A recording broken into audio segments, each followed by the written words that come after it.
Hey everybody, how's it going? I'm Paul, I'm with thedicey.com, and tonight we're going to be looking at the expansion for Terraforming Mars, Venus Next. Now we went into detail on how to set the game up in a previous video on our How to Play for Terraforming Mars, and we'll have a link for that video in the description.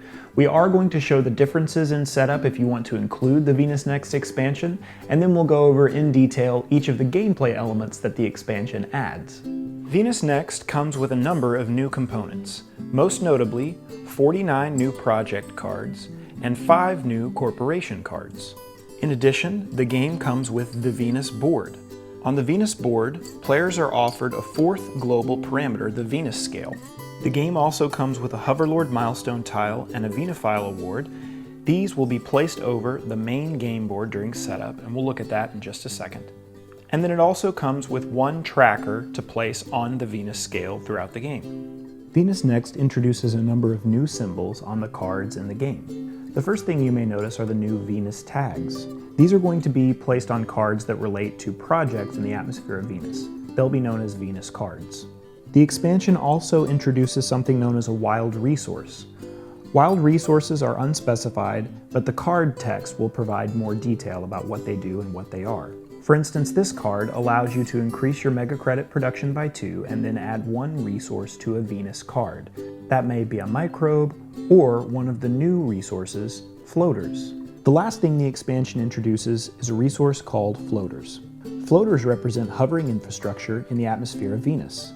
Floaters will be placed and collected on cards and will work in exactly the same way as microbes and animals.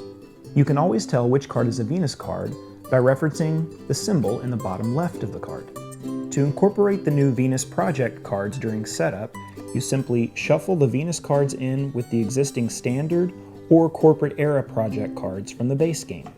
Once that's done, you can set them next to the board and use them in the exact same way as the standard and corporate era project cards. To include the new corporation cards during setup, simply shuffle them in with the other corporation cards and deal 2 to each player as usual. If you want to, as a variant to make sure that each player receives a new card, you can shuffle the 5 new corporation cards, hand 1 to each player, and then deal each player 1 of the other corporations from the base game. Venus Next can be played either with or without Corporate Era or any other expansion. To incorporate the new Hoverlord Milestone and Venifile Award, you will simply place the 2 tiles on the board covering the titles for the milestones and awards. These new tiles will allow for 3 out of 6 milestones and awards to be claimed and funded. Players are still limited to claiming 3 milestones or funding 3 awards, but now they have another option. To incorporate the Venus board during setup, simply place the board near the playing area and then place the provided cube on the 0 space of the Venus board. The Venus board comes with 4 new spaces for cities, and it also comes with a new standard project that can be used by all players. Whenever players pay 15 mega credits, they can use the air scrapping standard project to increase the Venus board by 1 step. When a player increases the Venus board by a step, they gain a terraforming rating.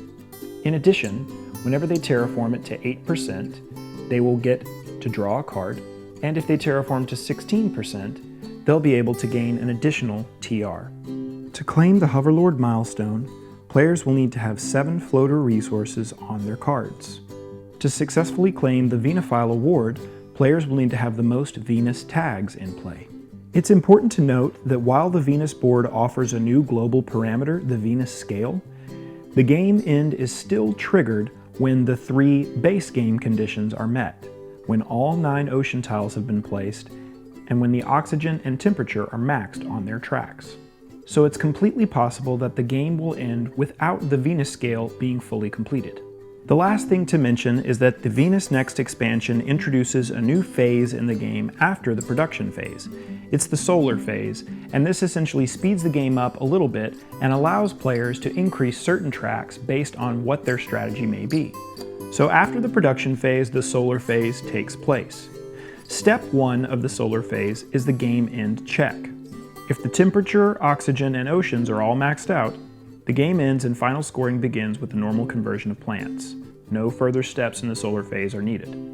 If the game hasn't ended, Step 2 will take place, World Government Terraforming. So during the World Government Terraforming step, the start player, before player order rotates, will choose to either increase the oxygen, temperature, or Venus scale track by 1 step, or place an ocean tile. Now the start player is acting as the world government, so it's important to note that the player moving this track will gain no benefits or placement bonuses from the decision that they make. Some cards, however, such as Arctic Algae or the new Aphrodite Corporation, can be triggered by the movement of the tracks during this step. And those are all of the new elements that the Venus Next expansion introduces to the multiplayer game. There are some slight changes to the solo variant, but we'll let you discover that if you choose to play the solo game on your own. Alright everybody, that was our video. Thanks so much for watching. We hope, as always, that it was helpful and informative. If you have any questions, feel free to reach out to us at thedicey@gmail.com or just leave a comment in the video here. If you want to hear more from us, you can listen to the Dicey Review podcast. It's available on iTunes, Stitcher, TuneIn, and any other podcast app that you might have. You can also interact with us by visiting our guild at BoardGameGeek.com and posting a thread there or leaving a question. And if you want to read our written reviews, you can go to thedicey.review.com. Thanks so much for watching, and until next time, we'll see you at the table.